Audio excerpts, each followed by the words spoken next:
आनंद मठ। आनंद मठ और ऋषियों की अनमोल धरोहर को संजोएं।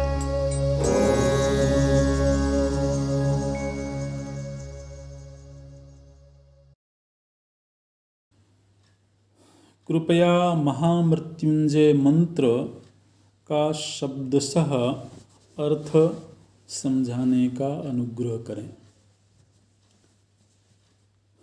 महामृत्युंजय मंत्र बहुत प्रचलित और बहुत प्रतिष्ठित मंत्र है। महामृत्युंजय मंत्र ये तो सभी को मालूम ही है कि यह मंत्र भगवान महादेव से संबंधित है। मृत्युंजयति इति मृत्युंजयः, जिसने मृत्यु पर विजय प्राप्त कर ली हो, प्रलय काल में भी जो अमर हो,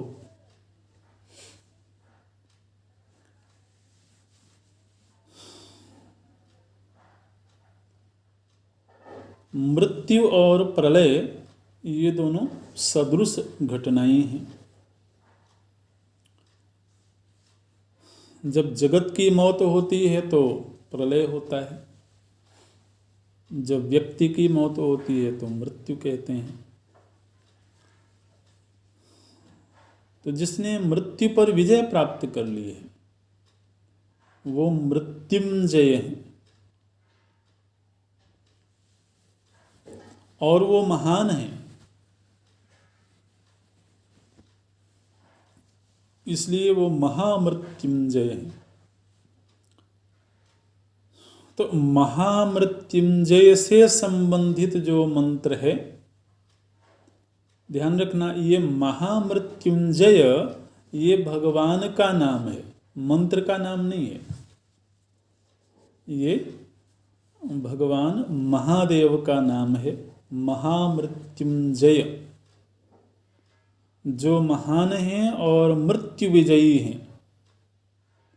उनसे संबंधित जो मंत्र है उस मंत्र को महामृत्युंजय मंत्र कहते हैं। अच्छा,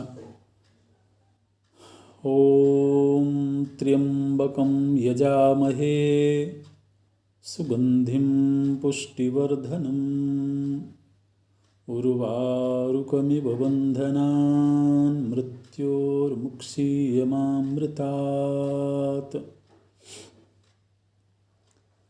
ये वैदिक मंत्र है, वेदों में प्राप्त होता है ये मंत्र और भगवान महादेव से संबंधित है।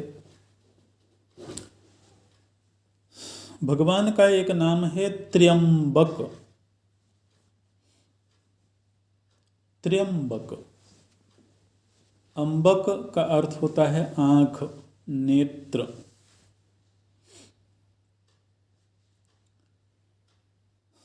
तो जो त्रिनेत्र हैं,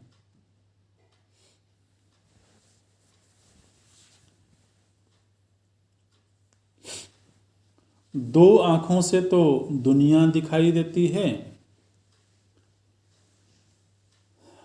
और केवल दुनिया को देखने से क्या लाभ है? यदि दुनिया का मालिक ना दिखाई दे,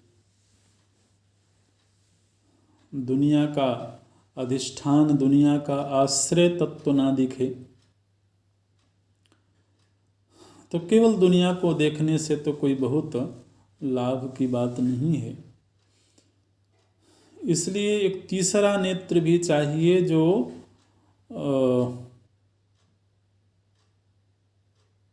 परमात्मा को दिखावे।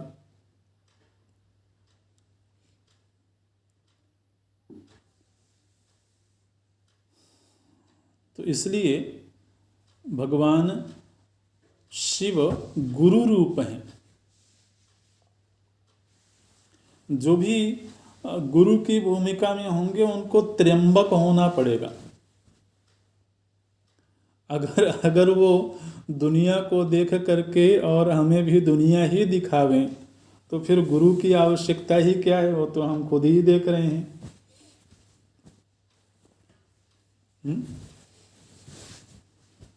जो दो नेत्र हमारे पास में हैं, वही दो नेत्र गुरु के पास भी हों, तब तो फिर गुरु शिष्य रिश्ते में कोई बहुत सार्थकता नहीं है।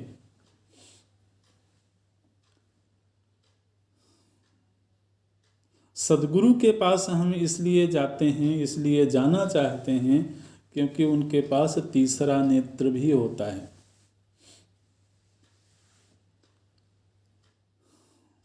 और भगवान शिव गुरु रूप हैं।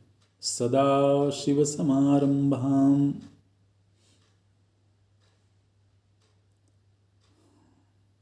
तो एक गुरु परंपरा सदा शिव से भी शुरू होती है। तो भगवान नारायण और सदाशिव एक ही हैं। तो भगवान शिव कैसे हैं, बोले जिनके पास में तीसरा नेत्र भी है, तो त्रिनेत्र हैं। त्रिअंबकम यजामहे, त्रिनेत्रधारी भगवान शिव का हम यजन करते हैं। यजन करना माने उनका पूजन करना, उनका वंदन करना, उनका स्तवन करना। त्रिअंबकम यजामहे, भगवान शिव कैसे हैं, बोले सुगंधि स्वरूप हैं, निर्मल गंध से युक्त हैं।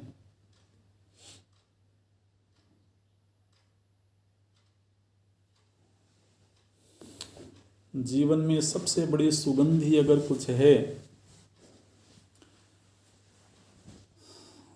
तो वो श्रद्धा है, वो विश्वास है।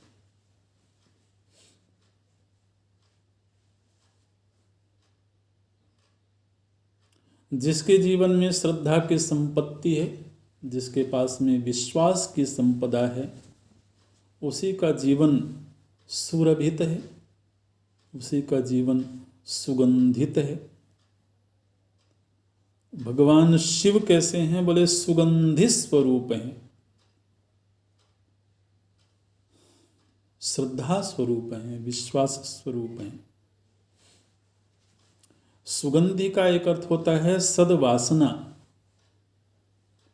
हमारे व्यक्तित्व को जिसने आच्छादित किया हुआ है वो हमारी वासनाएं हैं। वासनाएं यदि दुर्गंधित होंगी तो वो संसार की ओर ले जाएंगी। वासनाएं यदि सुगंधित होंगी, सद्वासना होगी, तो मोक्ष की ओर ले जाएगी।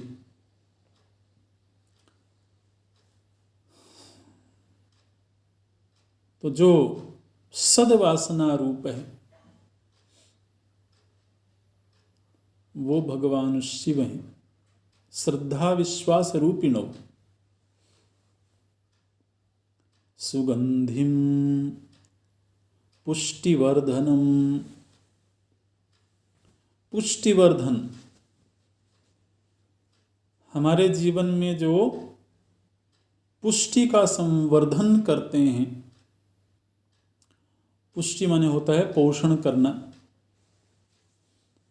और पोषण से अर्थ लेना चाहिए अध्यात्म का पोषण,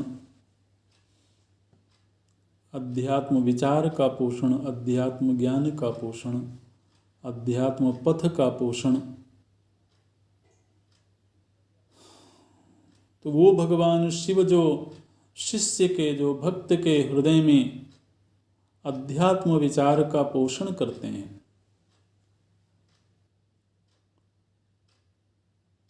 वो पुष्टिवर्धन है। तो ये पुष्टिवर्धन भी भगवान शिव का नाम है, त्र्यंबक भी भगवान शिव का नाम है, और सुगंधिम ये भी भगवान शिव का नाम है। तो त्र्यंबकम सुगंधिम पुष्टिवर्धनम यजामहे, ये वाक्य बनेगा पहले। जो त्र्यंबक रूप हैं, जो पुष्टिवर्धक हैं, जो सुगंधित स्वरूप हैं, ऐसे भगवान शिव का हम यजन करते हैं। ओम त्र्यंबकं यजामहे सुगंधिं पुष्टिवर्धनम्। तो तीनों ही शब्दों के साथ यजामहे लगेगा। फिर अगला वाक्य बोलते हैं, उर्वारुकम इव। उर्वारुक बोलते हैं खरबूजे को। जो खरबूजा होता है, जब यह परिपक्व हो जाता है, पक जाता है, तो यह जिस लता से जुड़ा रहता है, जिस लता में ये जन्म लेता है, उस लता से यह मुक्त हो जाता है।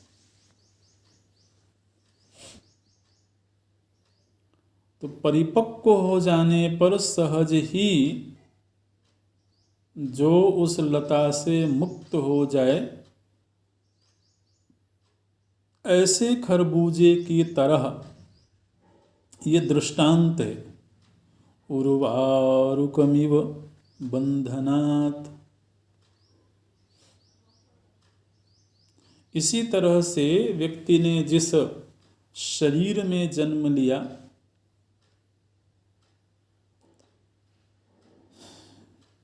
जन्म इस शरीर में जरूर हुआ है, जन्म की अनुभूति इस शरीर में जरूर हो रही है, लेकिन भगवान शिव के अनुग्रह से वह इस शरीर रूपी बंधन से मुक्त हो जाता है।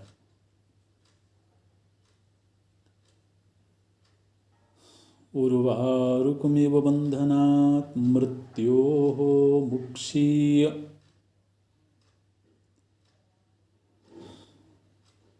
मृत्यु रूपी बंधन से, शरीर होगा तो शरीर की मृत्यु भी होगी, शरीर का बंधन होगा तो मृत्यु का बंधन भी रहेगा। शरीर से मुक्ति हुई तो मृत्यु से मुक्ति हुई। मृत्योर्मुक्षीयमाम्। इस मृत्यु रूपी बंधन से मेरी मुक्ति हो जाए और मुझे अमृत की प्राप्ति हो जाए, और इसमें बहुत प्रयत्न ना करना पड़े, उसके लिए दृष्टांत दिया गया है। जैसे खरबूजा जब परिपक्व हो जाता है तो वह अपनी नाल से छूट जाता है। इसी तरह से हम भी इस शरीर और शरीर की मृत्यु रूपी बंधन से सहज ही मुक्त हो जाएं, ऐसी कामना करते हैं। अमृत की प्राप्ति हो जाए, ऐसी कामना करते हैं। तो ये उस मंत्र का अर्थ है। ओम त्र्यंबकं यजामहे सुगंधिं पुष्टिवर्धनम् उर्वारुकमिव बन्धनान् मृत्योर्मुक्षीयमामृतात्। ओम। यहीं पूरा करेंगे अभी कक्षा को। ओम पूर्णमदः पूर्णमिदं पूर्णात् पूर्णमुदच्यते पूर्णस्य पूर्णमादाय पूर्णमेवावशिष्यते। ओम शांति शांति शांति। हरि ओम। श्री गुरुभ्यो नमः। हरि ओम।